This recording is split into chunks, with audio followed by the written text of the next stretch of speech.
All right, looks like we are live. Welcome, everybody, to Standing for Truth. My name is Donnie, and I am your host and moderator for tonight's heroic debate between Dr. Kent Hovind and Wade the Wizard. Guys, this is Endgame. This is round 3, chapter 3. Call it whatever you want. Again, Kent and Wade debating the topic of evolution. The Evolution Debate Challenge series continues. And Wade, why don't we start with you in terms of introductions, breaking the ice? Obviously, you're no stranger to this platform at this point, since this is round 3 between you and Kent, the much anticipated round 3, I should say. So for anybody new, though, a little bit about you, a little bit about your channel. Go ahead. Yeah, so I'm Wade the Wizard, and my channel is The Wizard Show. I'm hoping to up my subscription count from 304 to 305. That'd be pretty great. So small little channel. It's just a creative outlet for me where I make a couple videos each year. I did make a review of our first debate, me and Kent Hovind. So go ahead and after the debate, go ahead and head over there and check it out. Okay, much appreciated there, Wade. Your link to your channel is in the description box. So, maybe we'll get you to that 305 by the end of this epic debate. Kent, my brother, this is your 3rd debate in 3 days. So that has to be a world record for sure. 3 formal debates in 3 days. How many people can say they've done that? But you look good. So how you doing? What's going on? How's Dal? Well, God's been good. Some of God's kids drive me nuts, but God is good. Yes, Dinosaur Adventureland. We've had a bunch of people come through today for tours. How many took the tour today? A whole bunch of them here tonight. And so I love doing that on the side-by-side, giving the tours. And all. We teach a lot of science lessons that have a spiritual application. We just want to give God the glory for his creation. I think God designed everything. I think it was amazing. And he ought to get the credit and the glory. So that's what we do around here. I've been a Baptist preacher 48 years, taught science in high school 15 years, science and math. And we defend the Bible as being absolutely true and evolution as being stupid. I am a little nervous tonight, though, because I got to fight Wade and the possum hat. This is 2-on-1. It's going to be tough, but I think I can make it. Go ahead. It's a 2-on-1, brother, but you've done a 3-on-1 in the past. Oh, yeah. If I find the 2-on-1 becomes unfair, I'll jump in. We'll make it a 2-on-2, so no worries. Okay, all jokes aside, let's get right into it. For the audience sake, we are going to be having an audience question and answer. That's where we get you guys involved, the best audience on YouTube. You guys always have tons of fantastic questions, always relating to the topic of the debate. Tonight, evolution is on trial. So tag me with your questions. I'll do my best to save them for an audience Q&A at the hour mark. Okay, this is going to be more free-flowing and organic, where Wade is going to start us off with, let's say, up to 5 minutes, setting the foundation and, choosing the direction that we should take in terms of the debate. So, Wade, let's hand it over to you. And whenever you're ready, the floor is yours. All right, thank you. So let me share my screen.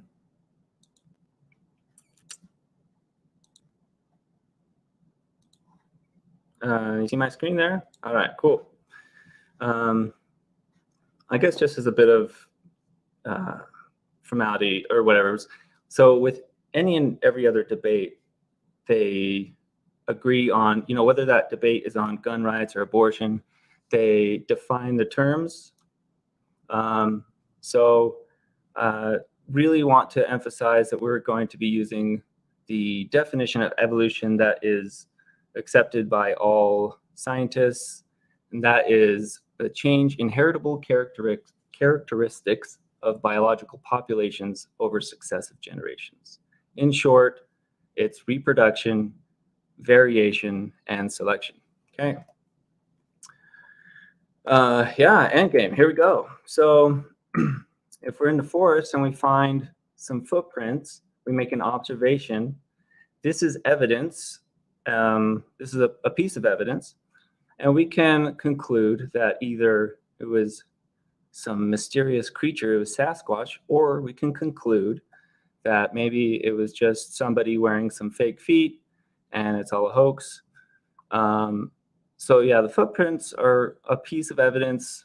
We're gonna find, or I suppose I should say, until we find more evidence to confidently conclude one or the other.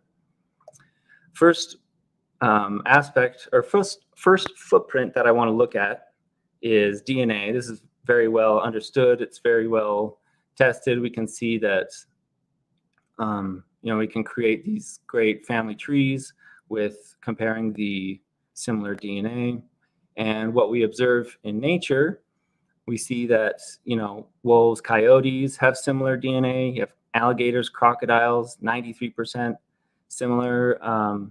Emus, cassowaries, chimpanzees, and humans, they all have similar DNA. Now, if we compare, so I want to look at the two different conclusions that we could form. So creation would suggest common DNA means a common designer, and that seems fine and all. And evolution would suggest that common DNA means common ancestry, but creation isn't consistent in that.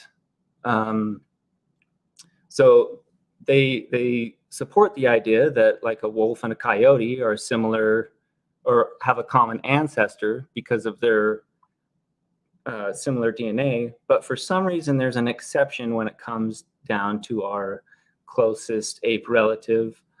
And so, I mean, just looking at creation versus evolution, when we observe DNA, I think evolution has a better, jump over here. Stop sharing. So yeah, I don't want to spend too much time on each of these points. We'll just kind of go back and forth. So I'll give the time over to Kent, and you can talk about DNA. Okay, Wade, thank you so much, for that first point, and those visuals, always helpful. Kent, we'll give it over to you, and I guess we'll go from here and focus on DNA for now. That was just a few minutes, so Kent, feel free to take the same amount of time, and we're just going to have a free-flowing discussion. Go ahead. Okay, yes, his definition, evolution is change in the heritable characteristics. I didn't write fast enough to get it all down. They are backpedaling desperately. Wade, you are backpedaling. The word evolution involves a lot more than that, okay? The guys have realized you cannot defend the first several meanings of the word evolution, which I cheerfully give in my seminar all the time. Science is what we know, knowledge accumulated by experimentation, observation, testing. That's what the word science means. Evolution is not science. We do observe characteristics that are passed on that are similar, and I agree. My children have some similarities to me, and I have some to my dad and my grandparents. I agree. But we're still human. So I define the word evolution with 6 different meanings, and I know you guys hate this because it exposes the stupidity of evolution. But first, you'd have to have cosmic evolution, the Big Bang. Something has to get there. Then you have to have chemicals evolve. Chemical evolution is where the hydrogen gas from the Big Bang turned into everything else. Chemical evolution. It's in all, it has to be key. You guys have to have this step. You have to take the hydrogen and helium and lithium and turn them into platinum, silver, gold, and everything else. It just doesn't happen. You can't fuse past iron. Then you'd have to have stars and planets evolve. We're standing on a planet called Earth, about 8,000 miles in diameter. And where did it come from? All that matter fit in a dot smaller than a period. They don't like to talk about planetary and stellar and planetary evolution, because there is no evidence of a star ever forming. None. They believe it. They believe it very strongly. Stellar evolution. Nobody knows how a star evolved. We covered all this last night. Then they have to have, let's see, right here. There's a lot of stars out there, a whole lot of stars, okay? 76 trillion is the current estimate, maybe 3 times more than that. Those are the ones we can see. They don't know about the ones we don't know about. So everybody on Earth could own 11 trillion stars to their self. You guys really think it all fit in a dot? Then there have to be organic evolution. This is a major step. Life has to get started from non-living material. The definition you gave, Wade, started with living things already able to reproduce. If they're already alive and they're already able to reproduce, that's 2 giant steps that you just want to gloss over. No. How did that happen? Organic evolution, the origin of life. How did life get started? New theory of organic evolution. Organic evolution. This is essential that life gets started from non-living material. It is not scientific to say that it happened without a creator. You can believe it if you want, but it's not science. Nobody knows how lifeless chemicals turned into a living cell. You can believe that if you want, but it's not science. Primordial soup, we'll bring it up later if you want to go down that rabbit trail. Macroevolution is where you change from one kind of animal into another. Now, the definition you gave, change in the heritable characteristics of creatures or something to that effect. Well, then it's already alive and it's already able to reproduce. Where is the evidence of any animal ever changing into something else? Nobody's ever seen this at all, ever. Macroevolution doesn't happen, okay? Macroevolution, we've got plenty of stuff on that, for process of evolution. We do see a variety of dogs, 339 recognized breeds of dogs in the world. I agree. They probably had a common ancestor called a dog. That's as far as it goes. Now, if you want to say your definition of evolution is change in the characteristics, well, I think the Great Dane and the Chihuahua have a common ancestor, but are different. So if that's all you mean by evolution, well, then the debate's over. I agree with you. That happens. Variations happen. Lots of different kinds of dogs in the world, a bunch of them. Might have had a common ancestor called a dog. It doesn't prove the dog is related to the alligator and the pine tree. You may get a big dog or a little dog, but you're always going to get a dog without exception. And a 4-year-old can tell you, I do this all the time, I'll get a 4-year-old and say, okay, kid, here we got a dog, a wolf, a coyote, and a banana. Which one is not like the others? I've only ever had one kid get it wrong. He said the boy.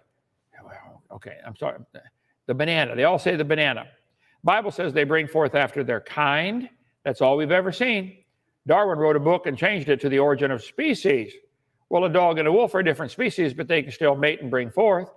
They're still the same kind. Lastly, microevolution, and it seems, Wade, that this is what you wanted to focus the debate on. Okay, I think variations happen. I think there are changes in the heritable characteristics, but I think they are limited. Just like we've noticed, they can get faster and faster horses, but they're going to reach a limit at some point. Secretariat, whatever ran the Kentucky Derby, whatever it was, and whatever time it was, that's getting close to the limit. They put a lot of money into horse racing. Why don't they breed wings on the horse and fly around the track in 3 seconds?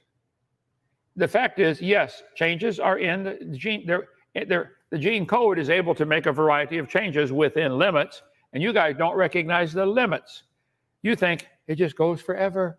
No, microevolution is a lousy term, but the way they use it, it just means there are variations within the same kind of animal.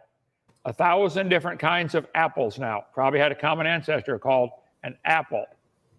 So if that's what the debate's on tonight, well, then it's over with. I already won. I agree. Variations happen, but they're limited. So Wade, do you think the variations are unlimited? Do you think an apple is related to an alligator? Do you think an apple and an alligator have a common ancestor? Let's just take that one. Apple and alligator. Do they have a common ancestor? Your turn. Okay, wow. I figured it was going to be bad, but I didn't expect it was going to be that bad. So if we were imagine we were having a debate on creation, okay? And you, Kent, you give your definition of creation. And then I say, oh, no. Actually, the correct definition of creation is these 6 points, that are completely unrelated to your definition. We're not going to have a very productive debate, all right?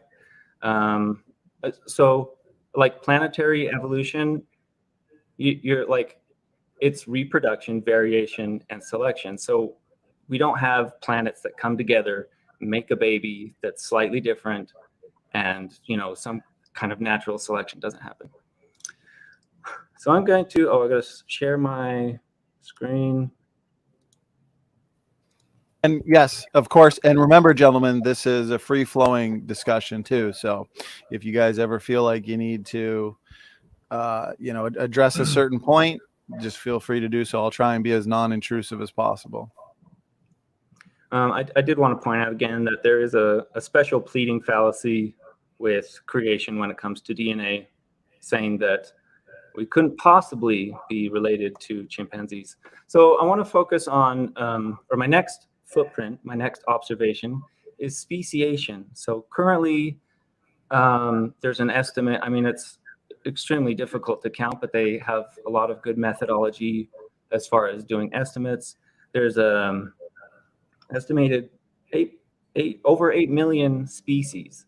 So, I mean, even if we err on the side of caution, say, because, there's there's 1 million animals that are cataloged, just animals, not plants, fungi, protozoa, things like that. There's a lot of different species. If we look at the creation explanation, okay, a few thousand years ago, Answers in Genesis says there was 1,400 species. So, 1,400 species over 4,000 years just exploded with speciation. New species every day, but then all of a sudden it just stopped. Like, presently there's not this rapid speciation happening. So, like, I mean, how? Why? That's not a very good explanation. Of course, when we look at evolution, when we have millions of years and millions of different branches, and even as detailed, like I think I have, you can zoom in on this, and I think I figured that this tree of life is off by a factor of 20,000 or so. So we have a lot more branches, and we can trace using other lines of evidence of how they're related, and it's really no problem at all to explain speciation when we look at it from an evolution perspective. So I'll stop my share and turn the time over to you. Okay, Wade, appreciate that response there. And okay, we've got speciation on the table, and Kent, of course, feel free to address anything you would like to in that couple-minute response. There's a website called baraminology.com from the Hebrew word baramin, B-A-R-I-M, baramin, anyway, I-N, that the word kind, baramin in the Hebrew word language, kind. They say there are probably about 8,000 basic kinds of animals.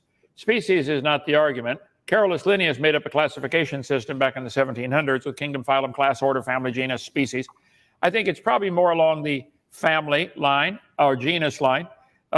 This chart, though, shows humans and birds having a common ancestor.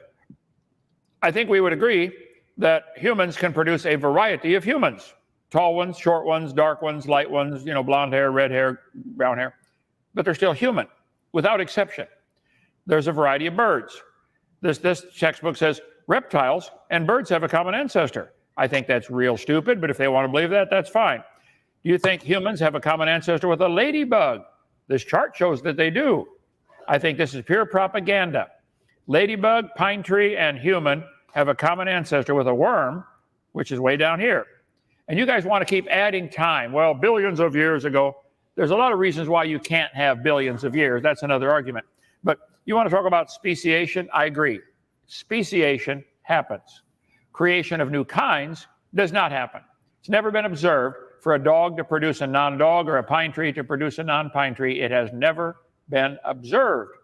Science is what we can observe, study, test, demonstrate. If you think, like this chart shows, a single-celled creature turned into a worm and a reptile and a bird and a human, well, let's do it again in the laboratory. A lot of single-celled creatures have a very short generation time. Some get as many as 8 generations in one day. They get born, grow up, get married, have kids in 3 hours. So, yes, there are some very short generation time single-celled creatures. And all we've ever seen is they still produce the same kind. But they draw these charts with a human and an orangutan and a lemur having a common ancestor, and it's just propaganda. The fact that some idiot decided to classify humans as primates, well, I'm sorry, he needs to go back to school. Humans are different than primates. They talk about transitional fossils. Where's the evidence that any animal changed to something else? They say, well, fossils. Well, no fossil could count as being transitional. You couldn't prove it had any children. You certainly couldn't prove it had kids that were different than itself. So you can't go by fossils. No animal today can produce kids other than their same kind. Why would we believe a bone in the dirt could do that? This is just a pure religious belief. So Transitional fossils, my take is there is absolutely none of them. And speciation happens, but they're limited. There are hundreds of varieties of bats. I think 1,100 now varieties of bats. Might have had a common ancestor called a bat. Do you think that change we see within the bat kind is enough evidence to believe bats are related to strawberries? That's what you believe, Wade. You believe you believe you're related to a strawberry if you go back far enough. I think that is absolute insanity, and you need to stop and rethink that. But the textbooks show everything, a tree of life, everything goes back. So you got the humans, the sharks, the strawberries, the bananas all have a common ancestor. This one has animals, plants, and fungi all having a common ancestor. So according to this chart, Wade, they're claiming you humans are related to strawberries. Do you believe if we go back billions of generations, you and a strawberry have a common ancestor? Simple question. I'm so glad you asked that question. So what I want to point out here to people who are watching is, so first of all, everyone who's a proponent of evolution believes that all life has a common ancestor. But the reason that Kent brings up these, the reason he doesn't ask something like, does a wolf and a coyote have a common ancestor, is because that seems more understandable. But instead he picks up things like a plant and an animal which didn't have a common ancestor for billions of years. Now I'm gonna share my screen. But yeah, I mean, the reason Kent brings up that tired old question is because it's misleading. It's meant to distract. Okay, so my question, Kent, what is a better representation of Noah's Ark? This photo or this photo? Okay, I'll answer for you. This photo. This is a much better representation, even though, yeah. So what do you think is a better representation of the tree of life? This photo or something like this that has, 800 different branches? It's, I can go to it here, go to the link, and I can zoom in. Tree of Life Explorer. It's a great tool. You can zoom in and you can see how they're related. But anyway, I'm gonna hold on. Yeah, I don't want to spend too much time. I want to just kind of visit each of these little footprints so that hopefully we can find out the truth. See if we can find Sasquatch. So the next point I want to discuss. There's a little bit of lag. Well, Wade, did you want Kent to address your questions there on the two trees? Which yeah, we're getting 4 or 5 topics on the table now, one at a time. Well, I mean, I can tell you. So the reason why Kent uses a very simplified, cartoonish tree of life is to appeal to incredulity, to make it seem like it's impossible and it's stupid and it's silly. But even that tree of life that I showed is, again, off by a factor of 20,000. There's millions and millions of branches. So that's why. Yeah, let me try to understand now. So if you have a tree of life that only has 100 branches, and you have another tree of life that has 8,000 lines they've drawn on paper, because it has more lines on paper, therefore it's more accurate? I don't think any of those lines they drew on that paper have any science to back them up. We never see a cow produce a non-cow or a dog produce a non-dog. You can draw a line on paper and you can draw 8,000 lines on paper, 10 billion lines on paper. It's nothing but drawing lines on paper. It's not science. Science is what we can observe, study, test, and demonstrate. So far, nobody's ever seen a cow produce a non-cow or a dog produce a non-dog. It just isn't. And that doesn't violate the definition of evolution. Your definition you gave, maybe you can put it back up on screen, change in the heritable characteristics. Well, if it's got a characteristic. Population, yeah. Okay, well, if it has any characteristic, like a nose on the front, tail on the back, 4 feet, that is indication somebody designed it that way in my book. But you say, wow, these have similar characteristics, therefore they have a common ancestor. That's not science. That's a religious belief. And you might state it forcefully, but it's still nothing but a religious belief. Nobody's ever seen a dog produce a non-dog. Where's the best example you know of for any animal that we can prove turned from one to another? You believe an amoeba turned to a human over millions of generations. Where's the evidence for this? Nobody's ever seen a human produce a non-human baby. Nobody's ever seen an amoeba produce a non-amoeba. So where's the science behind what you're saying? You're drawing a bunch of lines on paper and claiming that's relation. No, that doesn't mean anything. So I can draw a line on paper between an elephant and a coffee cup.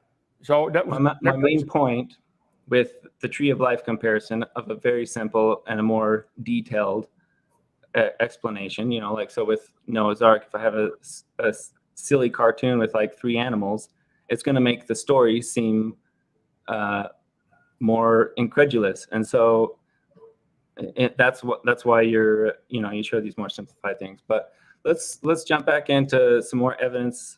We'll go on to the next topic. There's plenty. Well, let me finish on Noah's Ark then. I think the idea of having 8,000 basic kinds of animals on Noah's Ark that have now diversified into 1 million different species is reasonable. You believe all the different million species we see on the planet came from a rock, don't you? Mm-hmm. Okay, so that's abiogenesis, and that's not evolution. So we're going to just go ahead and move on to the next topic.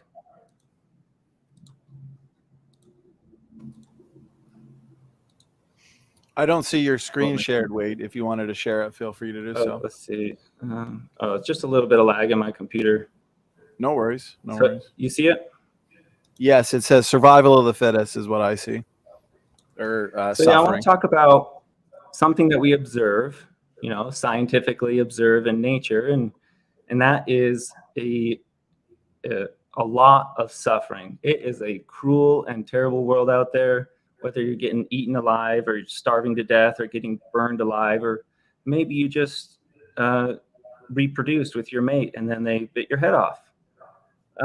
So if we look at creation, apparently, so the explanation is that the first human male and female, which already we have problems because,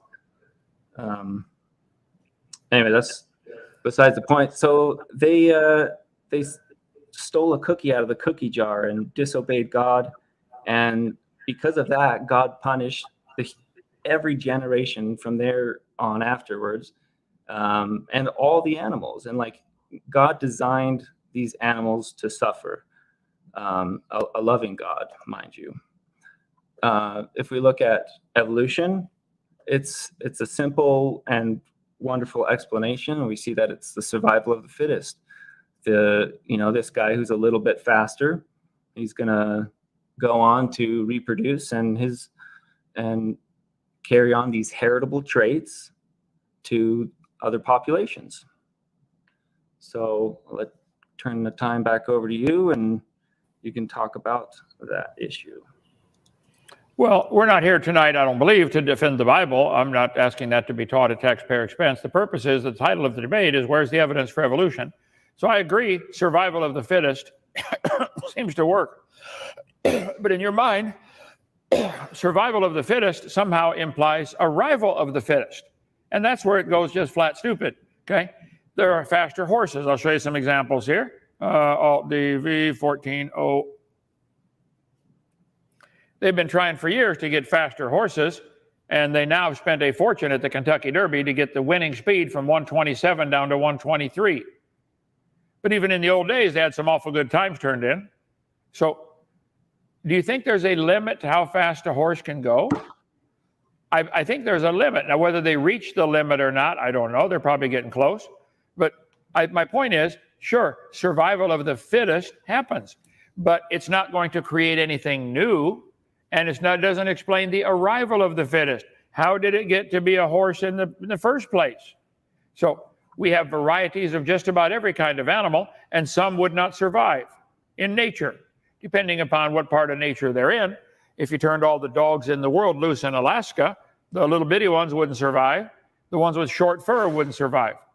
So nature can select certain things to survive in a given environment, but it doesn't create anything.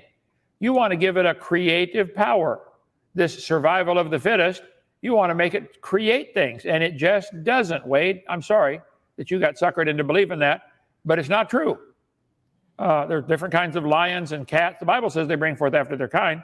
I think now they've figured there are 500 varieties of chickens that man has developed, some for more eggs, some for more meat, some for to stand hotter climate, whatever, but they're still chicken. No, they've never got out of the chicken category. What happened? The Bible says they bring forth after their kind. That's all we've ever seen. 8 different species of owls. Wow, might have had a common ancestor called an owl. But you believe that this is enough evidence to convince you that an owl and an oak tree have a common ancestor. Variations happen, no question, but they're limited. This is what you guys refuse to admit or understand. Yes, I agree. Variations happen, but they... And that's literally the definition of evolution. That what now? What you're explaining, like, so varieties of, what is that? You have carrots or potatoes or whatever. So evolution is a change in the heritable traits of biological populations over successive generations. That's evolution. Well, hold it. I agree. The traits can change over successive generations, but do you believe there's any limits to those changes? You showed the family tree, same one I showed. Well, yeah, okay. So humans.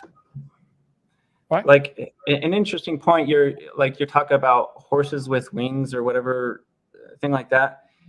If we look at dogs, which were unnaturally selected, selectively bred, it has taken us, a good 1,000 years to go from a wolf to a slightly smaller wolf. We have like the Chihuahua, pug, different, like just barely different. So I don't know what you would be satisfied with, like for a horse to develop wings, we're talking about hundreds of millions of years. So I don't know. We see we observe a short window of time that we've been around, and using other evidence, we can extrapolate this information and come to a very reasonable conclusion, which is by far greater explanation than design. Apparently this loving God designed, like, why didn't he just make all animals vegetarian? Well, so you said about the horse getting wings, you have to take millions of years. You and SpongeBob got to go in business together. You have a wild imagination. You think we could just imagine if we had millions of years? First of all, we don't have millions of years, and that takes it outside the realm of science. All we've observed is dogs produce dogs. What's the best example you know of for evolution of anything other than producing after its kind? Because you believe dogs and strawberries have a common ancestor if you go back far enough. You believe these family trees show something. Hey, Don, you're keeping track of time, yeah? Oh, yeah. I just don't want to we're good. Get too sidetracked. Yeah, we got lots of time. No worries. Okay. Wade, this family tree shows humans and frogs and sunflowers have a common ancestor. Somebody drew lines on paper connecting them. Does this represent science? Yes. Okay. Where's the good evidence? Question? A good question I'll throw in for you both, since we're talking a lot about phylogenetic systematics and these family trees. Wade, when we see these trees with all the different forms of life connected, what's the empirical data that suggests we can connect them in the first place? What dictates those lines? Yeah, that's a great question. And like one thing that so like in forensic science, if we come to a crime scene, we're not just going to look at that one fingerprint and then discard the murder weapon and the blood splatter and the footprints and all this other evidence. And so when we're talking about this tree of life and like how do we support this idea, it is decades and decades of well substantiated, like very well tested evidence. We have taxonomy and DNA and homology and paleontology, and there's a lot that supports. Now, is my video glitching on your end? Oh, yeah. Occasionally it does that. I'm not too sure what it does. Wow. So I guess based on your answer, Wade, are you saying one of the lines of evidence that connect the various creatures on these trees? Let's even just take the great ape family, right? Humans, orangutans, gorillas, chimpanzees, bonobos. It's DNA similarities, would you say? No, it's all of the evidence collectively. It's the whole picture, the grant, and that's what I meant to say is, like, if we look at just one piece of evidence, if we look at just one footprint, it doesn't make sense. It's not going to connect. These lines aren't going to connect. But when we consider all of these different observations, and I mean, we kind of got sidetracked here, but the point I'm trying to make is we go through all these different footprints, and then we can make the whole picture, and it comes together, right? So we're looking at DNA, and we're looking at homologous, analogous features, and biogeography and paleontology. Okay, I'll stop you there, and we'll get Kent's thoughts on that. To finish this last thought, I mean, like, if we dwell too much on one piece of evidence, then we're gonna miss the whole picture. Okay, let's do this. Let's allow Dr. Hovind to respond to that response from you, Wade, and then we'll move to another piece of the picture, as you put it. Go ahead, Kent. Each single piece that he considers evidence is baloney. You get baloney plus baloney plus baloney plus baloney. Now you got a lot of baloney, but that doesn't produce anything. None of them are evidence that any animal has ever changed. They drew lines on paper here connecting humans and frogs. They drew a line on paper. Where's the evidence that humans and frogs have a common ancestor? You want to talk about homology? We both have 2 legs and 2 eyes and 2 ears. That's proof of a common designer. All those so-called evidences that you use to support your religion can also be used to support the idea that the same God designed them all, and it works pretty good. They got sunflowers and, let's see, octopus having a common ancestor with sharks. They put all the animals and all the plants. They drew a line on paper here. This is not science. That's all I'm saying. It's a religion. Everything you use as evidence for your religion could also be used as evidence for creation. If there are homologous structures, yeah, the same guy designed them. I'd say the Honda Civic and the Honda Prelude and the Honda Accord would have thousands of similarities. Doesn't prove they came from a skateboard. It proves the same guys are designing them. So you just rattled off a bunch of lines of science. Let's see, evidence, all the evidence collected, paleontology, DNA, homologous structures. Rattling off a bunch of big words to impress people is not evidence. Where is the evidence that any animal has ever produced offspring that turned out to be different than the parents? Because nobody's ever observed it. Literally essentially every organism that is born has variation. That's microevolution. I have evolved from my parents. I have mutations. I'm not an exact clone. That's evolution. And then macroevolution would be speciation, which also we have directly observed in dozens of ring species. So can we move on to another line of evidence so that we can hopefully grasp this whole picture? Yeah, however you guys want to proceed. If there's a slide you want to show, Wade, just let me know. I'll share screen, and we will proceed that way. Make sure we discuss all these arguments. Okay, go ahead.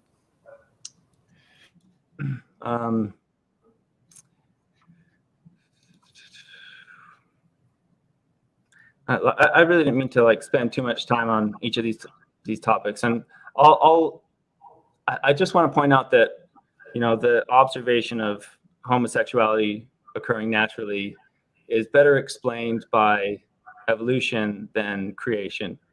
But my next point that I would like to discuss is... Donnie, I get to respond to that one. Yeah, I just want to jump in. Wait, I don't want any just like quick points Well, and then then move let on. me We want to let discuss me every clarify point. my Hold it. point. Leave Okay, his go ahead, slide up. Ken. Leave his slide up right there. You're Hold on, saying Ken. If you're going to homosexual. respond, then let me clarify my point, okay? Well, let me one slice at a time.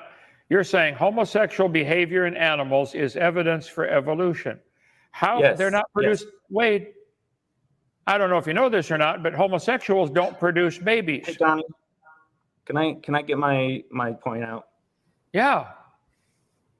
Well, I'd almost Okay. rather just avoid this topic, but I mean, it's totally up see, to that's you. what I mean. It's going to be just. Well, very you're the one who brought it up, ridiculous, so- Wade. Yeah, You're the one who kind of snuck it in there. Well, I mean, because I think it's very. My whole point with this debate is to compare the explanation for creation, which like there's a supernatural deity or entity that is tricking people into and animals into homosexual behavior. But there's a lot of explanations with evolution, whether it's indirect fitness, like how African dogs will care for their cousins, even though they're not reproducing, or you have bees that lose their stinger, they're dying, but they're helping the colony. And, so whether it's indirect fitness or maybe it's just sexual pleasure, it doesn't really matter. Like evolution explains homosexuality perfectly, but to think that like Satan would tempt people to be gay, that's just extremely offensive, bigoted, and nonsensical. So I'll turn the time over to Dr. Dino. Okay, Ken, go ahead, respond to that, but I don't want to spend an overly significant amount of time on this one. Go ahead, Ken. Yeah, they're claiming there are, more than two genders. Is that true with frogs and with butterflies and with every animal, or just humans? There's more than two genders. Homosexuality, they don't produce babies. It takes a male and a female. So if you wish to believe that's evidence for evolution, then you're on a dead-end street, because they're going to go extinct. If all of them are homosexual, there'd be no babies produced. Your mama could explain it to you how you get babies. It's not complicated. I've seen some real dumb people figure it out. Okay, so that's not. It's just so. I think you did. This topic is. We need to have a whole debate on this topic, Donnie, sometime. Yeah, I bet your parents could tell if you were male or female within 5 seconds after you were born. It's not complicated. Yeah, they can definitely determine the sex, but gender is something different. Oh, you think gender and sex are different, brother? We need to go on to a new topic. This is insane. Yeah, you're gonna tempt me to get in on this, Wade. Gender. Okay, let's move to your next point. Go ahead if you want to get your next. I mean, let's see. You see my screen? Yeah. Okay, so I wonder. Yeah. No, what? We're gonna move on.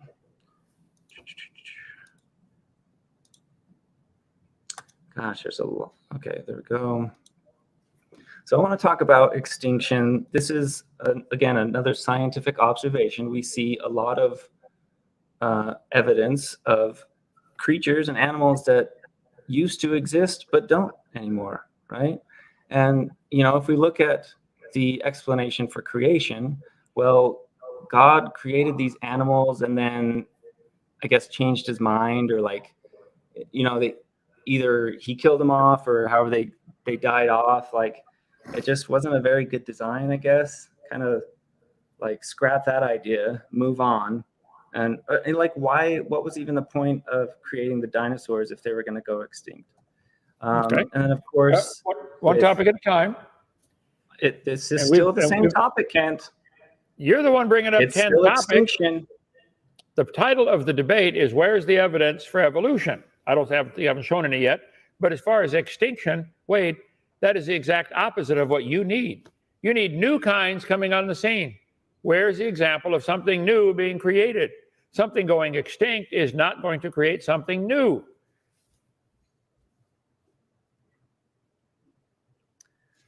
So, like I was saying, evolution has a much better explanation as to why we see all these extinct animals. It's simply the one that did not survive the survival of the fittest. They didn't adapt to their environment quick enough. We also have a lot of evidence for mass extinction events, but apparently God's just not a very good designer and had a few scrap ideas. My main point is, like, if we compare the two explanations, evolution is a better explanation. Okay. Extinction is not evidence for evolution. Where I agree, some animals appear to have gone extinct for whatever reason. And you want to blame God for that, that's fine. You can do what you want till Judgment Day, and then he's going to have his way. Well, but can you define what evidence is, so we can like have a clear communication on that? Well, the word science means from the Latin word No, seer. evidence, not Yeah, science. I'm getting there. Seer means to know. We know. How do we know things? We know by observation, experimentation, and testing. I bet you could do 1 billion experiments in a row and crossbreed chickens, and you'd always get a chicken. You're never going to get anything else. You can crossbreed dogs, and you're always going to get, here's the squirrels. I bet you could crossbreed squirrels from now till the cows come home, and you're always going to get a squirrel. So all the evidence shows squirrels produce squirrels. That's evidence. We see that. It happens. We do not see squirrels come from a non-squirrel and squirrels come from a single-celled creature. We don't see that. But you believe it. You believe it very strongly. I'm sorry to hear about that, but you do. That doesn't make it part of science. We see animals go extinct. If all the squirrels went extinct, how would that benefit evolution? Where did the squirrel get started from? Where did the first squirrel come from? What did it come from? So like a footprint in the forest, that is a piece of evidence. Now we can conclude, was it Sasquatch or was it, a hoax? Now what I'm trying to explain very simply is that if we look at some observation, like some bones in the ground, we can either conclude, well, there was this supernatural deity that poofed everything into existence, but then, you know what? Scraps that idea. That animal goes extinct. Why? Or, we look at evolution and things like death, life and death, and its reproduction, variation, and selection, and they were not selected. And that's a much better conclusion. Okay. And to furthermore, like, if we look at that with the whole picture, it just all comes together so nicely. If you find bones in the dirt, it would be logical. I think all of us would agree. This represents a living creature. This didn't happen by chance. The bones didn't form from the rock or from the mud or from lightning strike on pine trees. I think we would agree finding fossils in the dirt is an indication of something that was once alive. We could probably both agree on that. Now, could you prove those bones had any children? No. Could you prove they had children that were different? No. So the footprints that you're referring to, the evidence, could mean, hey, the fact that we find fossils in the dirt by the billions, maybe there was a mass event that killed a whole bunch of animals at the same time, like a flood, because fossils aren't forming today. Show me where fossils are forming in any significant numbers. They're not. Animals died today by the millions, and none are going to fossilize. So the very fact that we have fossils at all, like this petrified fossil clam, petrified in the closed position. The entire top of Mount Everest is covered. Hey, Donnie, I just want to get a gauge on time. What now? Are we? Yeah, we're good on time. We're good on time. But I mean, like, how much time before we jump into? We got about 15 closing. minutes. Okay, go ahead, Kent. 15 minutes. Well, fossil clams in the closed position indicate they were buried alive, because as soon as clams die, they open, and they were buried rapidly. And these are found on top of the tallest mountain in the world, Mount Everest. I think maybe there was a flood. That's a logical explanation for petrified closed clams. What's your explanation? These are found by the billions. There's a seam of them 10 feet thick in Tennessee that goes for miles. Millions and millions of petrified closed clams. How did that happen? Amazing. Wait, I'm going to jump in. I want you to answer that question. How do you explain from your position millions and millions of petrified clams? Go ahead. Petrified clams. So as a mechanical engineer, I don't know much about paleontology, but I imagine, so yeah, I thought it was interesting. My brother, he got his degree in geology, and he was telling me how in southern Utah they went on this field trip, and there's like a lot of shark teeth in southern Utah, and a temporary global flood would not be sufficient to have all these teeth scatter, but it's proposed, or there's a lot of evidence that there was Utah was under a lot of water and there was sharks and but clams, I don't know exactly the process of when they die or how they rapid burial with fossils. I don't know. Kent, if you wanted to respond. I got a real simple answer. There was a worldwide God flood. did it. No, the worldwide flood did it.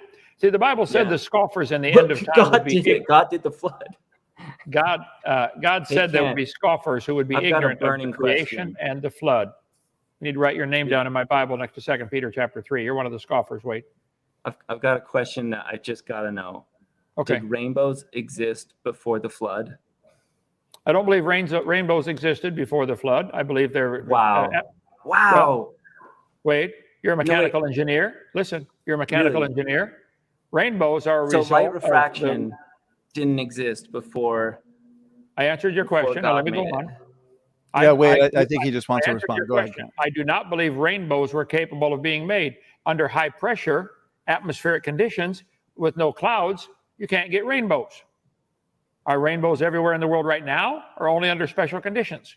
So if the pre-flood world had a canopy of ice over the head and the atmosphere was more compressed, that would explain why things live longer, why they got so much bigger, why they found 27-inch dragonflies, can't fly today, why they find 2-inch long ants, can't breathe today. You got to have higher air pressure. There's overwhelming evidence from giantism of just about everything that things were living longer and growing much bigger at some point in Earth's history. The creation view would say this was in the time before the flood, and no, under those conditions with high pressure and no clouds, you cannot get rainbows. Okay, so I think we're down to like the one last talking point. Probably. Yeah, if you, it's totally up to you how you want to proceed. We can put up your next point in terms of evidence for evolution and go from there. So if you had something to share on your screen, I'll happily put it up for everybody to see. Oh my goodness, that's great. That just made my day. So yeah, real briefly, well, I'll wrap it up in my closing remarks. I want to, you know what, we'll have this be my last talking point. Slideshow. Yeah, so surveys among Americans, there's 33% that believe in evolution, 18% that believe in creation and God. And then there's 48% that believe in God and evolution. And it's interesting that the only time that there's a contradiction, a supposed contradiction with God and evolution, is interpreting the Bible literally, which I'm unaware of any like scripture verses that say we're supposed to interpret it literally, or that, you know, we still have our whole work to prove the Bible. But, you know, so we have 98% of scientists that believe or accept evolution. And let's see, what is this? Yeah, this is kind of that same pie chart. Most people, even among religions, believe in evolution. And this is, so we can see, so since 2009 to 2014, more and more people are accepting the science of evolution while more people are rejecting creation.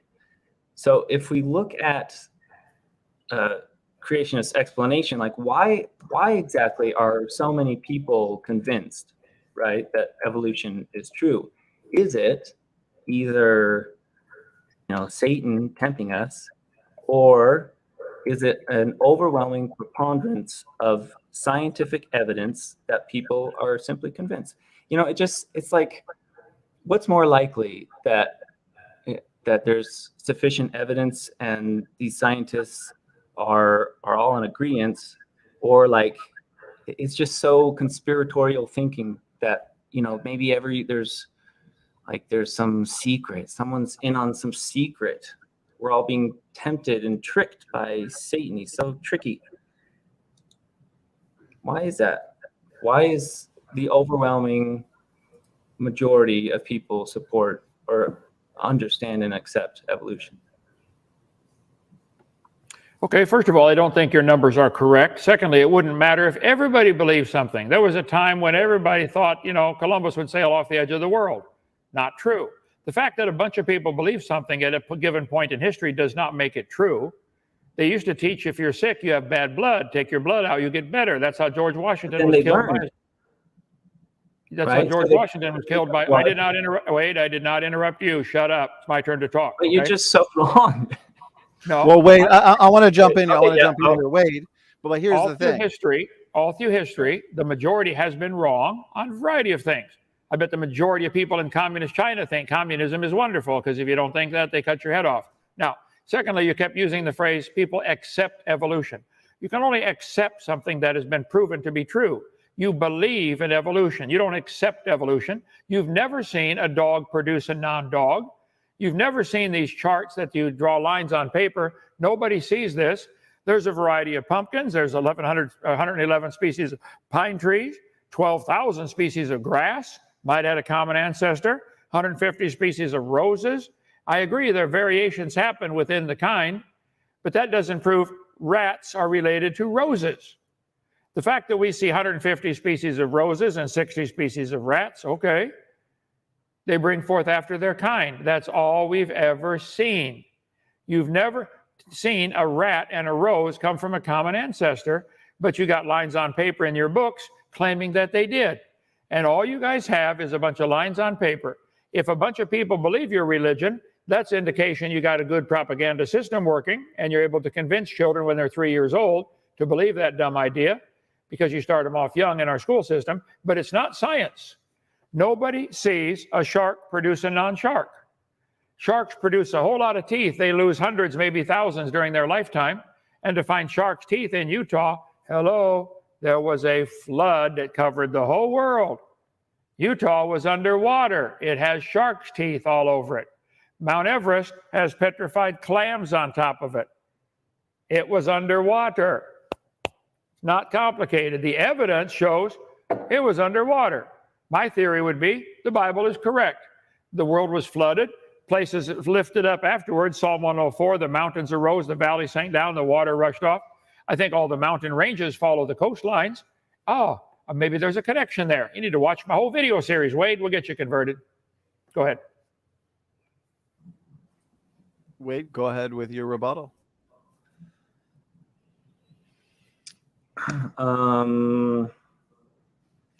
Yeah, I don't know. It's like, it's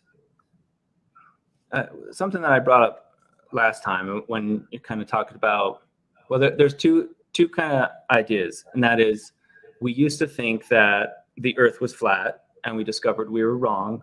We used to think that bloodletting was a good practice, and now we learned. And we used to think that God poofed all the little animals into existence, and now we learned and we know better. So there's that line of thought, but then also like the majority is right kind of idea, well, like communist China or whatever. And this was something I mentioned in our last debate. If I were to do a survey and say like, well, what's the best ice cream? Well, it depends. It's your opinion, but there's no opinions in science. You look at the data and the evidence, and you come to the conclusion. It's not like if we did a survey on what's 2 + 2, that's just an objective, logical fact.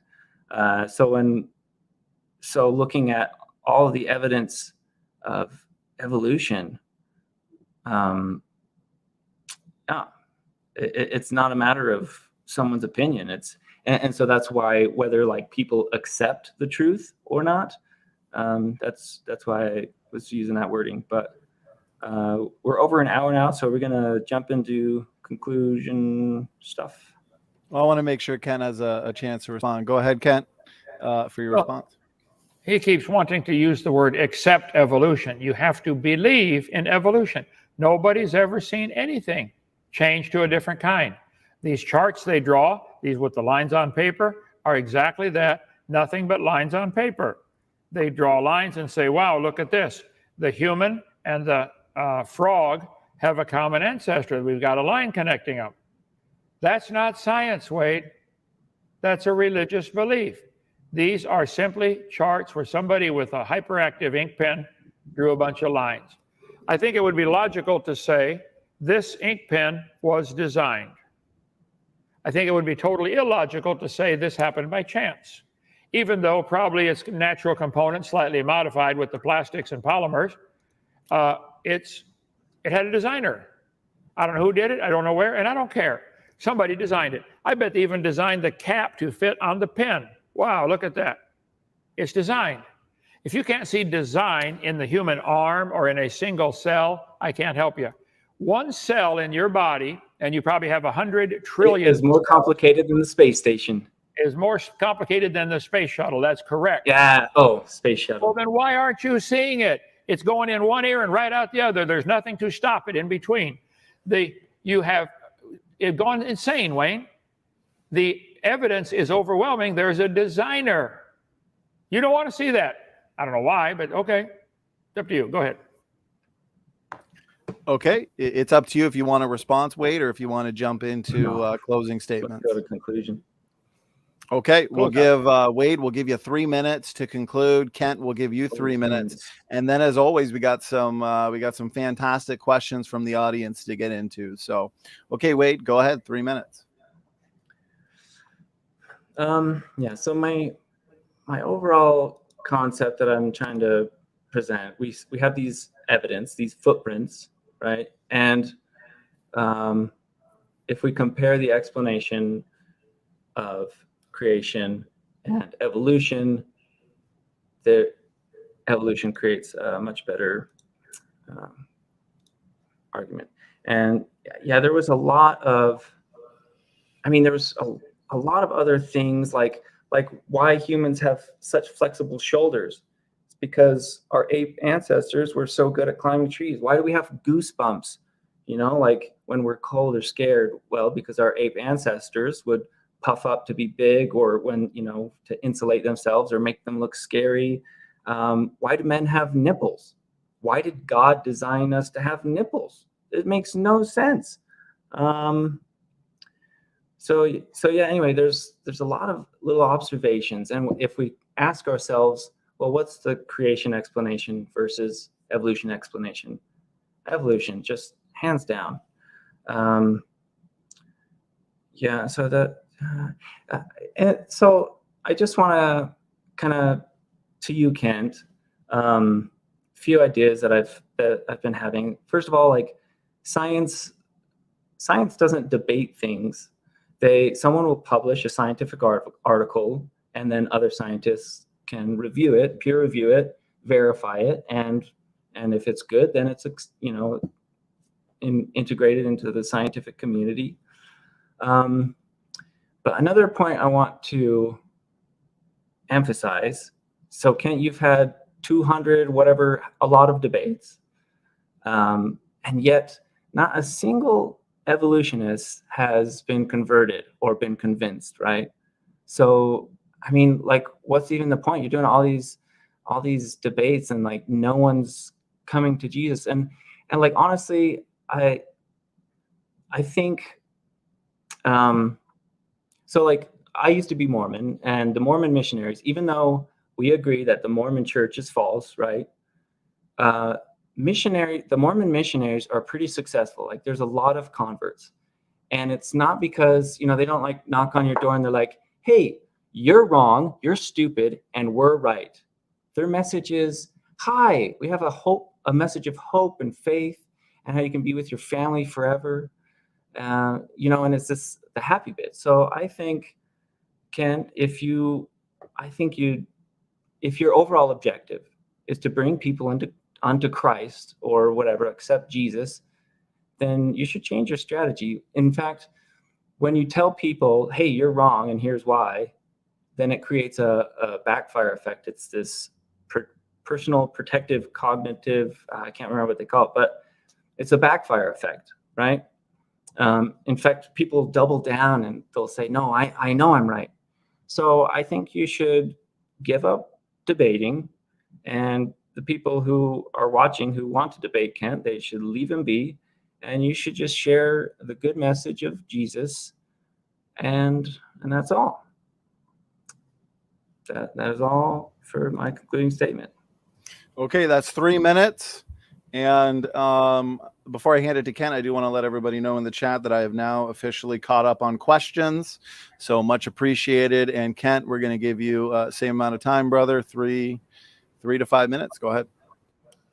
Well, thank you for your advice, Wade. I'm going to ignore it. I think the debates do change a lot of people's lives. They see this and say, wow. Now, I mean, the actual person I debated, I may not win them over, but I win a lot of other ones over. A guy came today to take the tour and said, I got saved watching your videos on creation. So we are changing lives. As far as why men have nipples, I cover that in great detail on my video number 7, Creation Seminar Part 7, question answer. I'll call that up if you'd like for one of the questions tonight. As far as driving people off, or you are the one who are saying Hovind's wrong and you're right. Re-listen to the debate tonight, Wade. You are convinced that you're right. You're the one not doing their job of coming at it a little more gently, like the Mormons do when they go to doors and knock on the door and offer hope. You just say, oh, evolution's true. We're related to a pineapple. You really believe that stuff. Okay.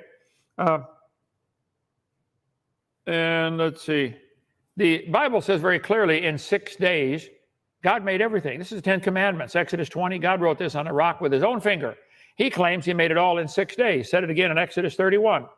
So my video series covers this in great detail, the scientific evidence for a creation about 6 days, in 6 days, about 6,000 years ago, and a flood that destroyed everything about 4,400 years ago. So Jesus said the creation of Adam was the beginning. You don't believe that, Wade. You're calling Jesus a liar, which is your privilege for now. Jesus said the beginning of the creation was when God made male and female. You don't believe that. Jesus said that, though. He said by one man sin came into the world, and death by sin. God made a perfect world, man wrecked it. In your worldview, death and suffering is how we get ahead. One animal evolves a little better than the rest of them have to die to make the good, new, improved species take over. The Bible says Adam was the first man, and Eve's the mother of all living. I believe that. Okay? Jesus said the creation of Adam was the beginning, and nothing died till he sinned, and we all came from Adam and Eve. And if you add up the dates in the Bible, Adam was 130, and his boy was 105, and you can make a chart like this. It really comes very simple. You add up the numbers. The Bible teaches God made everything about 6,000 years ago, or 4,000 BC. I believe that's what the evidence shows. You want all these animals changing slowly over millions and millions of years. They're going to run out of all kinds of resources while they're doing that. There's lots of ways to show the earth cannot be billions of years old, but I know that's an essential part of your religion. So my point is, evolution is nothing but a religious worldview. It is dumb. Didn't happen. There's no evidence for it at all. You ought to get a real common sense religion. Dogs produce dogs every time. Cows produce cows without exception. If you believe a dog and a strawberry got a common ancestor, okay. You believe you're related to a possum, apparently. Okay, believe whatever you want. Okay, thank you for the concluding statement. And as moderator and host, I think I'm allowed to say, Dr. Hovind, because of your debates, myself and many family members have come to the Lord. So there you go. There's just a few. I'd like to point that out. Okay, well, let's get into some of these questions now and have some fun. So here we go. First question that comes in is from Lisa Foss. And the question is for Wade the Wizard. So Lisa asks, hi, Donnie, question for Wade. If apes are our ancestors, why did we end up with self-awareness and morals when they never had these traits? Go ahead. Thank you. That's a great question. Yeah, so it's observed in nature among a lot of different social species, not just apes or whatever, but they come up with their own kind of moral code. So like lions will have within their pride, they'll attack the zebra and not each other, or they'll even have a pecking order or something. But yeah, so these kind of like social structures can be very beneficial to survival. You know, penguins will huddle and keep each other warm, and if as you know, our ape ancestors, if they would share food or care for someone that doesn't have a child or something like that, like it's going to be helpful for survival. And so so now we fast forward to today, and how these morals have evolved and developed and to better strengthen our society. Yeah, but I think it's weird, you know, and then again, like if we look at any observation and we compare creation with evolution, so God is this like arbiter of all morality, but then he wrote this book that contradicts, you know, is very contradictive to some of these morals, intrinsic morals that we have, like treating women as inferior, which I absolutely detest and despise, and you know, slavery and all sorts of good stuff like that, like incest. And the Bible is pretty messed up. So if you're thinking we got our morals from that book of fairy tales, then that's going to be a different issue. Okay, thank you very much there, Wade. And Kent, over to you for your response, brother. Well, excellent question. I apologize for the cough. Where do morals come from at all? Is anything right or wrong? If evolution is true, how do you tell right from wrong on any topic? Would it be wrong to shoot your neighbor and steal his stuff? After all, if you need it, go get it. You know, does the lion eat the baby zebra? The baby zebra probably don't like it. The mama zebra probably don't like it, but the lion likes it. He thinks, where do morals come from? I don't think evolutionists have an answer to that. And I think that the similarities, that humans have a moral structure because we were made in God's image. Now, we've lost a lot of that, and we're a pretty faded image right now, but God's going to fix that back one of these days. So I don't think we came from ancestors of apes. I don't think we have ancestors for apes or baboons or chimpanzees or orangutan. I think our ancestors were Adam and Eve. God made them perfect, designed them to do right, and they blew it. So, yeah, where does right and wrong come from at all with an evolutionary scenario? Okay, appreciate it, Kent. And Wade, you get the final word. Question was for you. I mean, I would just reiterate what I said, and different morals. I think of like it's either some kind of baboon or macaque or whatever, but they are absolutely vicious, brutal to the females in their group. But that's their code of standard, their social structure. So yeah, we see our fellow apes, our chimpanzees and gorillas. They have empathy and they can care for each other, and like I think it's a simple, beautiful explanation as to why we've developed morals. Okay, moving on. Firstly, before the next question, logical, plausible, probable. He has another after show. Look for link in the chat. So last 3 nights, we've had some fun. First night, we had a double header. Started off with Kent and Taylor. Then the next day, we had Kent and Atheist Jr. with an after show. And tonight, Kent and Wade the Wizard, Endgame, with another after show. So fun 3 days for the debate addicts. Okay, redefine living. Question for Wade again. So he asks, question, how does Wade deal with the accumulation of deleterious mutations each generation, the ones not removed by natural selection? Go ahead.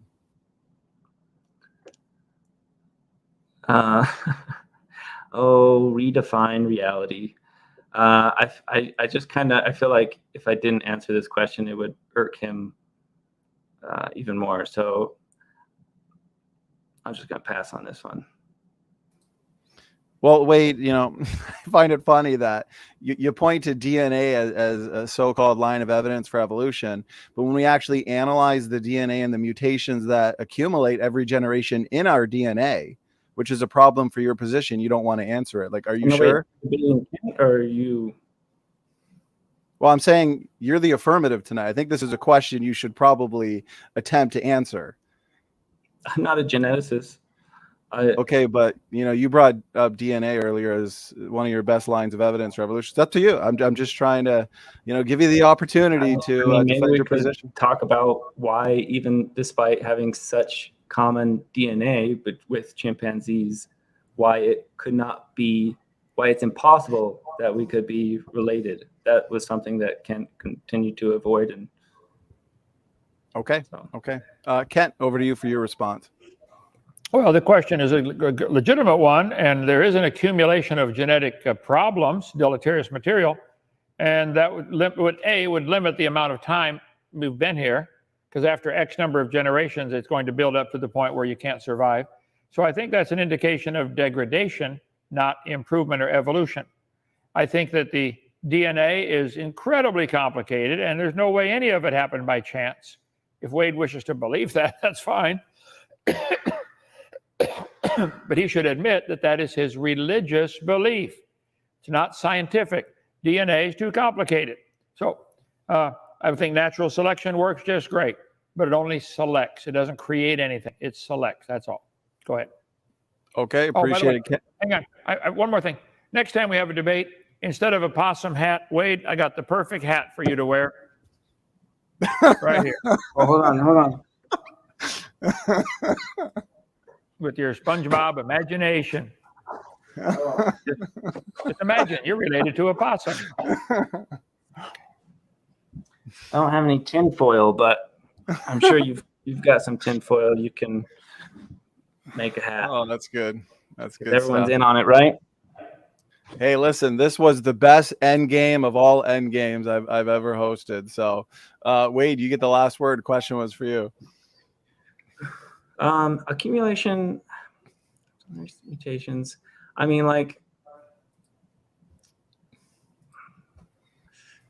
so with each, there's reproduction, variation, or mutation with essentially every generation, and then selection. And I mean, one thing that Kent kind of misses a point on, or he's saying that to say that a mutation is bad or good, it kind of depends on, it's like saying what's the best color? Well, I mean, it depends. Are you in a green forest or a red desert, right? So if something has a mutation that makes them appear a little more green, well, is it going to be, it depends on their environment. Okay, thank you, Wade. Let's move on to the next question. All right, let's see here. I'll get to some of these super chats. This one comes in from Van's 182 Workshop. And question for you, Wade. So you're in the hot seat tonight. Appreciate you being a good sport. He asks, please explain how Kent's PowerPoint animal had its head in one layer and the body in the other layer. Correct me if I'm wrong, Ken. I think that was a whale, but I could be wrong on that. Of the geologic column. Did it balance on its nose for millions of years?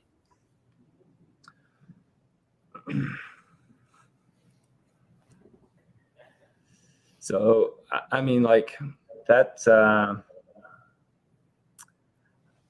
it's not really the rule of, it's just kind of an odd exception. I don't really know the explanation behind that. But I mean, it's not really talking about evolution. It's kind of off topic.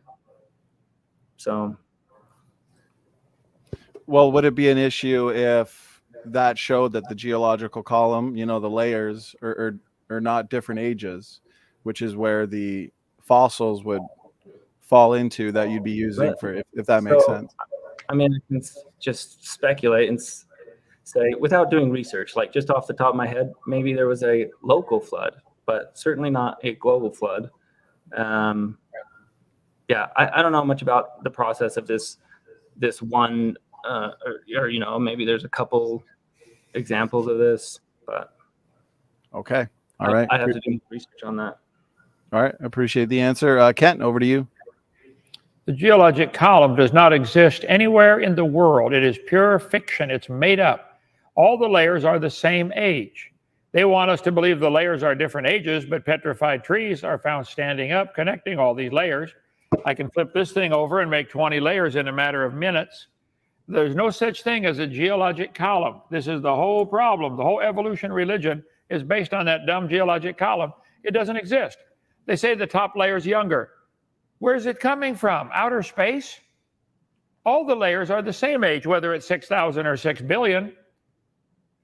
Where you want to claim the layers are different ages, it's a legitimate question about the fish fossil with the whale with his nose in rock 1 million years older than the rest of his head. I think we got a problem here, and I don't think you have an answer because you believe the layers are different ages, and there's the problem.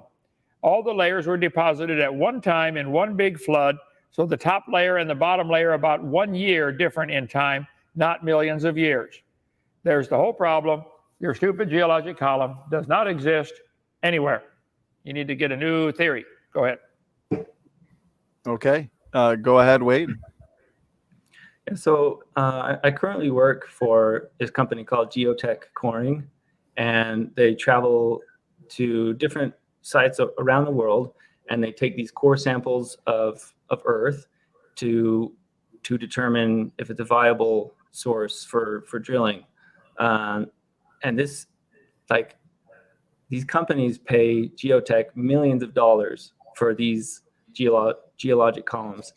And they're right. And they all agree that there are layers, like we're studying these layers that we can see. I've seen them, and it's just curious that, like, every geologist who has ever gotten a degree from an accredited university is pretty confident that Earth is, somewhere between 3 to 5 billion years old. So why is that? It's this big conspiracy, every single geologist who has ever studied geology is tempted by Satan. They're wrong. Or is it just like the facts? Okay. I can answer that. Sure, I can answer that. They're wrong. The Bible's right. Thanks for clearing that up. No problem. No problem. Tell them to give me a call. Exist before the flood, and every geologist in the world is just wrong. Not every geologist. The ones that agree with me are right. Oh, that's right. That's right. Good old confirmation bias. Wow. Where does the new sediment come from? I was curious your answer to Kent's question, Wade. Where does the material come from? How does material deposit? An answer to Kent's question that he asked earlier. There's a lot of other. I mean, geology is not really part of evolution, which is so. But I mean, like you've got volcanic activity, you got local flooding, you've got river deposition. There's a lot of different methods that create new layers. Is that a really old layers? Oh, I really want to clear up one thing. In our second debate, we were talking about these layers, and I asked, so the global flood of Noah cleared out the Grand Canyon, and then I asked, at what point did the sand turn to rock? And Kent went on about some mud that dried on his car tire. I checked with a geologist, and dirt clods are not rocks. You can have the tide come in on a sandy beach, and when it recedes, it doesn't turn to rock. There's a very specific process, like the sand dunes are still sand. It's a very long process to turn sand into rock, much more than 6,000 years. Okay. Kent, go ahead if you wanted to respond, brother. Well, there is a phenomena all over the world, a type of rock called sandstone. Google it. There's limestone, sandstone. There's all kinds of different rocks. There's sedimentary rock, igneous rock, metamorphic rock, and they can all form quickly under the right conditions. We take these jars at our cliff down here when we'll give you the tour, Wade, when you come. We shake it up. It always settles out into gravel, sand, clay. Our whole gravel pit here is gravel, sand, clay, 7 layers of it. These gravel layers that they were digging out of this gravel pit go all the way to North Carolina for 500 miles. I don't think that's a local flood. I think that's a worldwide flood. You guys refuse to believe that. 2 Peter 3 describes why. But you don't want to believe in a worldwide flood because that meant that, wow, God has authority to judge his creation, doesn't he? He does, he did, he's going to do it again. Donnie, I've had a long, busy day giving tours. I'm tired, so let's close up here as soon as you can because I'm going to fall asleep. Go ahead. Okay, no worries. We're going to get the last couple super chats, guys. Let's make a power round, okay? So real quick answers so we can, honor the supporters. So real quick, $5 for the Wizard. I believe that's you, Wade the Wizard. So, and again, Kent, Wade, thanks for making this debate fun. So, okay, dogs, coyotes, and foxes descend from dire wolves. But which of the breeds have a body part or a feature that would be missing in the dire wolf? So, like, what exactly is missing? I'm confused. Those foxes sent from dire wolves. Which breed or feature?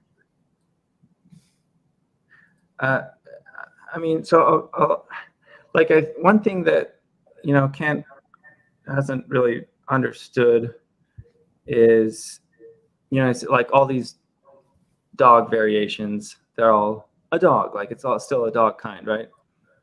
But if you think like if you have a branch and you have a new sprout that comes off of the branch, it still belongs to that branch.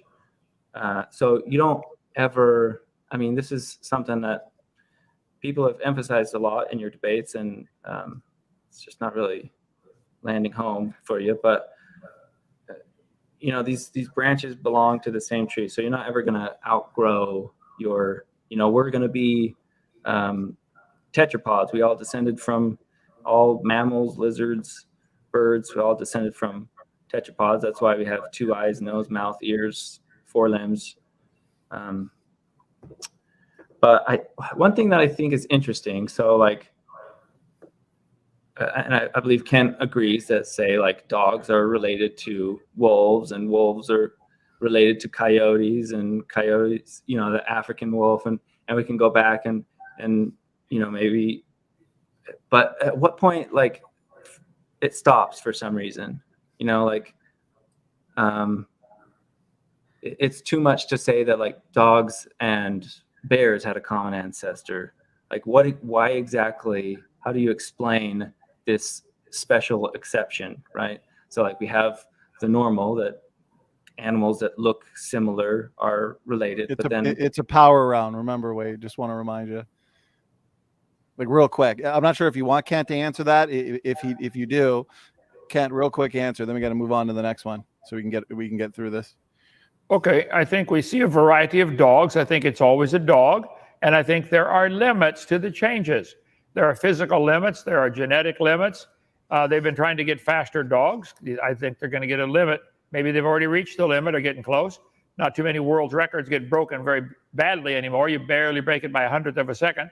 We probably reached the limit on some of these things. And it could be that all the dog kinds had a common ancestor called a dog, and the wolf and the coyote are all involved in that. But you want to extrapolate that to say dogs are related to pine trees. In your religion, dogs and pine trees have a common ancestor. I don't think that's science. I don't think it's even common sense. Okay, and Wade, I'm sure there might be something you want to respond to. I've got 3 super chats I have to get into the debate before we wind it down, and so let's just really power through these so we can call it, as we're now at the 90-minute mark. Okay, so this one comes in from Victoria, $20 super chat, appreciate it. Question for Wade: why do you collect all the disciplines of science as your evidence for origins of life? Go ahead. Well, I didn't claim that. Origins of life is something different than evolution, completely different topic. in our first debate, I mentioned how we can look at the trajectory of a comet in space, and with that we can make all sorts of predictions and extrapolate, interpolate, and we can know exactly when that comet's going to come back again. But what started the comet? I don't know. It doesn't matter. What started life? I don't know. It doesn't really matter. But we can look at life, and we can look at speciation and all these different evidences with which essentially all these different disciplines of science help support. And we can extrapolate that and make a sound conclusion that all life came from common ancestry. Okay, thank you. Moving on. Next one. Pure Aussie Gold, $20 super chat. Thanks so much. For you, Wade, there was supposedly been 5 mass extinction events in the last 500 million years, plus the bottleneck from the last ice age 12,000 years ago. Can you explain how the process restarted 6 times over and within that time frame? No, seriously? So, like, not everything died. Like, it wasn't everything was extinct. But, I mean, yeah, it's so weird. Okay. I didn't claim that. So, yeah, let's just move on. Okay, appreciate it. And here's the last one. Boomer21, thank you so much. Question for Wade. How do you explain ancient cities on the ocean floor, such as off the coast of Japan, along with underwater pyramids if there was no flood? Even though that has nothing to do with evolution, I mean, it's kind of what's interesting is like why this is just about Noah's flood, of course. There were a couple of civilizations that have written records that date back, before and after the time of the flood, and apparently they didn't get the memo. They were, yeah. The reason there's some, I mean, the reason why I think, there's tectonic movement, and because if the city was where it was at when, like, where the water levels were, I don't know. Let's just move on. Okay, well, that was the final one, so we made it all the way Okay. through. Appreciate it. The Wow. supporter questions, Terrible. that is. Kent, I'm not sure if you wanted, your response to that question, or you gentlemen want to wrap it up at this point? Well, we can wrap it up. Yeah, there's underwater cities. I think the crust of the earth is still flexing up and down. The earth is all busted up like an eggshell. There are fault lines all over the place. Some are still moving. That's the re-indication of the flood. Somebody said they've been following me since 2015. So has the KGB, the IRS, the FBI, the Gestapo. They're all following me. Oh, well. Let them go. All right. Well, we're going to wrap it up there, gentlemen. We made it. 90-minute mark. Kent, you've been a busy boy. 3 debates, 3 nights. So we're going to give you a little vacation here. Wade and Kent, thanks for doing this. Unless you guys want quick final words, we're going to shut her down. We're going to let you gentlemen get out of here. All right. As always, I stick around. Yeah, go ahead. One quick thought. Just one thing that like Kent always goes on about is he's like he'll reference the Bible and he'll say like, oh, you're gonna go to hell and the scoffers will be damned or whatever. Like, imagine if I quoted a scripture from the Book of Mormon and I said, beware the coffee drinkers, you shall be damned and tortured. Oh, is that not coffee? It's too late for that. But I mean that, like, I'm not threatened by a passage in a book that I don't consider true. Anyway, it's been interesting.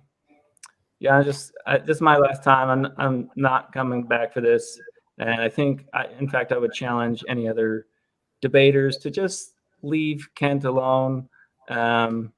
Stop poking him. Stop teasing him. We just. Well, Wade, I think you're saying that because Ken Hovind keeps demolishing the evolutionists. So if I was an evolutionist, I probably wouldn't want other evolutionists to debate Kent either. So hey, Kent, let's give you some final words, brother. Wade, I don't want you using my platform to disrespect myself or Kent. So as far as me saying, if you don't believe in Jesus Christ, you'll be damned and go to hell. That's what the book says. I'm required to tell what my Lord said. I believe that's true. Now, Wade, if it turns out that you're right, and Pascal's wager here, if you're right, there's no God, there's nothing to worry about. What are you worried about the Bible for? If I'm right and you're wrong, you got a serious problem on your hand. If you're right and I'm wrong, I haven't missed a thing. I've had a wonderful life. I enjoy life. I believe God made the world. I believe he did it in 6 days. I believe animals can vary within kinds, but they're still the same kind. So I like science. I'm having a wonderful, happy life. So if I'm wrong, I haven't lost a thing. If you're wrong, it's going to be a serious lost judgment day. I don't want to see that for you. Okay? You're welcome here at any time, Wade. Come visit Dinosaur Adventureland. Okay, gentlemen. Wade, Kent, thank you so much for the debate. Thanks for the audience. And the debaters, you are free to leave.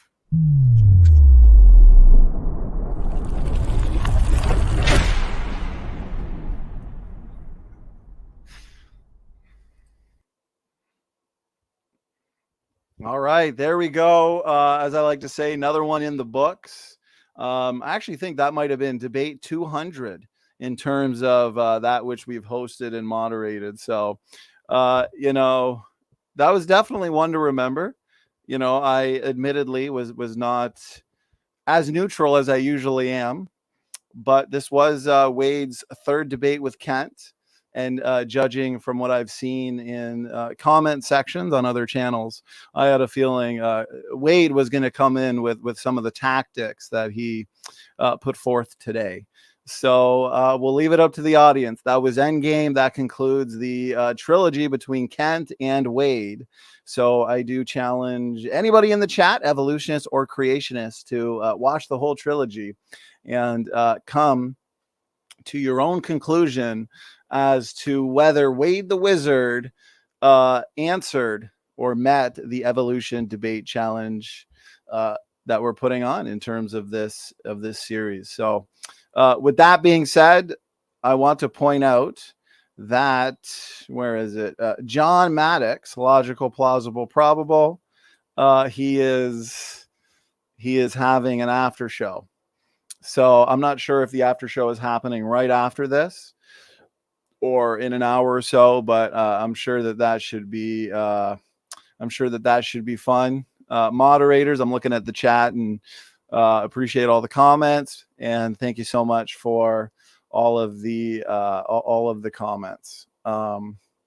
Yes, to the mods. Yeah, that's why I cut it short a little bit on Wade's final words there. I felt he was sneaking in a few things that I don't think needed to be snuck in. But anyways, that's okay. It's been fun. So we've had 4 debates in 3 days. So, you know, day 1 of this debate marathon here on Standing for Truth, we had a doubleheader. So we had Kent Hovind and Taylor from the Snake Was Right YouTube channel, and that one was fun. That one was lively. Right after that, we had T-Rock and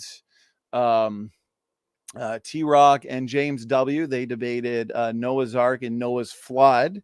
That one, I believe, went, if I remember correctly, over 3 hours. That was a very comprehensive debate. Last night, as you know, was the much anticipated debate between Atheist Jr. and Dr. Hovind. We had nearly 400 people the entire time, and that one was worth the wait. So that one was awesome. That one was a ton of fun. I'm really enjoying these, free-flowing discussions that we've been doing in terms of the format. And then today, of course, we had Wade the Wizard and Dr. Dino for their Endgame debate. So that concludes their series. And I will say it was a series worth watching. Okay, so Doki Doki Bible Club, again, I'm just looking at all the Honesty Angel says, sorry SFT, I wasn't as neutral as usual either. Yeah, you know what, even the best of us mods, right, we at times break our neutrality. So that's fine. You know, when it's a trilogy and it's the third debate, and the evolution side is supposed to provide the best evidence for evolution. I think as a moderator, I need to make sure that's being done. You know, the affirmative is being met. So no worries. The mods, you all did a fantastic job. Doki Doki Bible Club, thank you so much for the super stickers, super chats. Enos, appreciate that. Mods are awesome.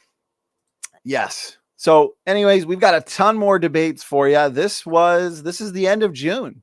So this is just the beginning of the summer of debates. We had a debate nearly every single day, it seemed, in June. Okay, so we added a ton of debates to the books. And that included creation evolution debates, soteriology debates. That included, debates on, I'm not sure if we had any Trinity debates, but we do have one coming up on the Trinity. So a few of them. July is no different. June was wild, and I think July might even be more wild. So, here we go. We want to set records. Matt Slick, John Barton, they're going to be debating is oneness biblical. This one's going to be a ton of fun because both Matt and John, they are very, very, knowledgeable, well-studied on their respective positions. The oneness position for John and the Trinitarian position for Matt Slick. So that's going to be next week. And we're also going to have, I believe a couple days after that, Kelly Powers and Taylor Stewart, they're going to be debating Unitarianism. And either we're going to do a doubleheader night that night, or we're going to move this a couple days ahead. I've left it up to the debaters to decide. Okay, so this is going to be John Crawford, J.D. Martin. They're going to be debating salvation. And we've also got KJV only. So people have expressed that they're really enjoying this topic. So we've got lots of debates on this topic actually lined up. 3 or 4, if I can remember correctly. The King James only controversy debate. This one's going to be Will Kinney and Turretin Fan. Last week we had CJ Cox and Nick Sayers. Nick Sayers is going to be back here next month as well, debating Eddie from Brute Facts Podcast, I believe his podcast is called. So I just booked again CJ Cox and David Preston in terms of a debate on the Bible translations. Okay, here we go. I'm going to do just a real quick power round. Okay, so Mark Reed in Kent next month, James W. in Kent next month, T Jump in Kent next month, and also we've got Brian Emery, I believe is his name. He'll be debating Kent. I've also got some messages over the last few days from more evolutionists who want to take the debate challenge. So I got to catch up on those and book those in. Those I'm going to push into August. I'm pretty much done booking July.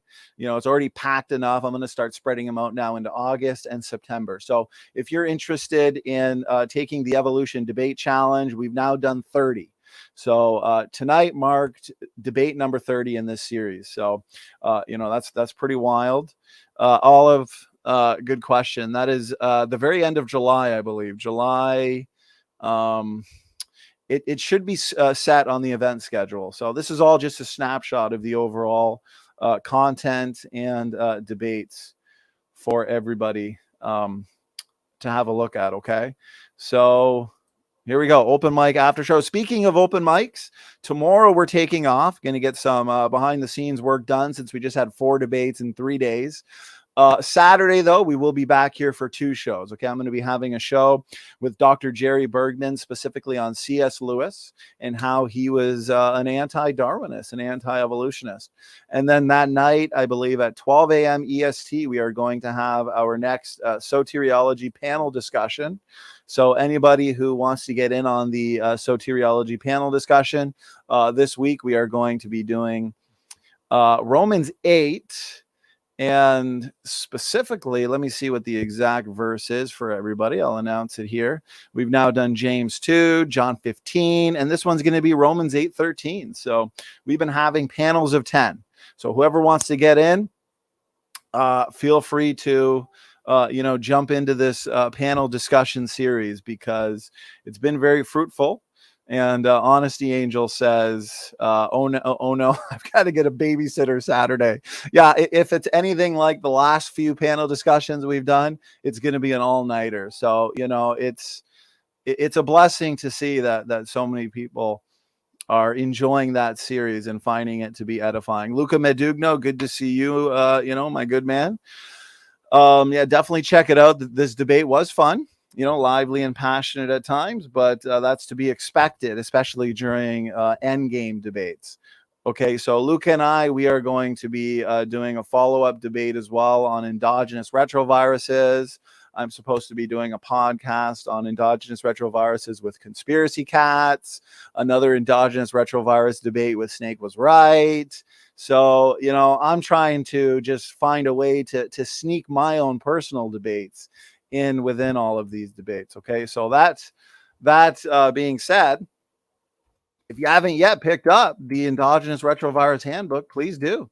Please do. As I like to say, what are you waiting for? This is the most comprehensive response that you are going to find on endogenous retroviruses as evidence for evolution. So let me put it in the side chat for you. That's the .com link. So check that out. It's still the limited edition version that you can get, which you can see up there, the orange version of it. You can also get a colored version. That's the blue one there. And I'm looking forward to having another cordial and sophisticated discussion with Luca Medugno. So Luca's been on here many times. Luca, I believe, is going to be taking the Evolution Challenge as well with Kent for August. So we're just working on finding a topic for that. I've just booked, some people were asking me earlier, John Mackay, the creation guy, Joseph Hubbard. The last time we had them on was, I think a couple months ago now. We had a flood boundaries conference. It was about 6 hours on the geologic column, all things the flood, where's the flood boundaries, creation, the flood itself, post-flood. So please check that out. But we have them coming back on the first week of August. We're going to be doing a show pertaining to something related to the flood. And then in September, the first week, we are going to have them back on for a show focusing on dinosaurs in the Bible. So lots of shows for everybody to look forward to: lectures, debates, interviews, discussions, and more. So if you like what you're seeing from this channel, please make sure to hit that subscribe button, share around this content, because the truth is important. Critical thinking is so incredibly important. Guys, that's why we have so many of these debates. Okay, a lot of people, they'll wonder, why so many debates? That's because we promote critical thinking by hosting so many awesome debates where we get so many different, views into the octagon to discuss and debate in a healthy and a sophisticated way. So if you're interested in a debate on creation, evolution, atheism, soteriology, nature of God, philosophy, morality, you name it, shoot me an email. You can find the email on standingfortruthministries.com under the contact section.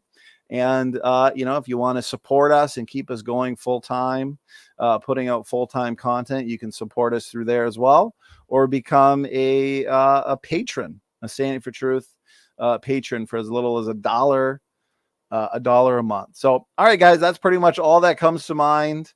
I took a little longer here tonight in terms of reminders and announcements, but that's just because this debate concluded our 3-day debate marathon, 4 debates, 3 nights, and I would say every single debate within these 3 nights were debates to remember, epic debates, as I like to say.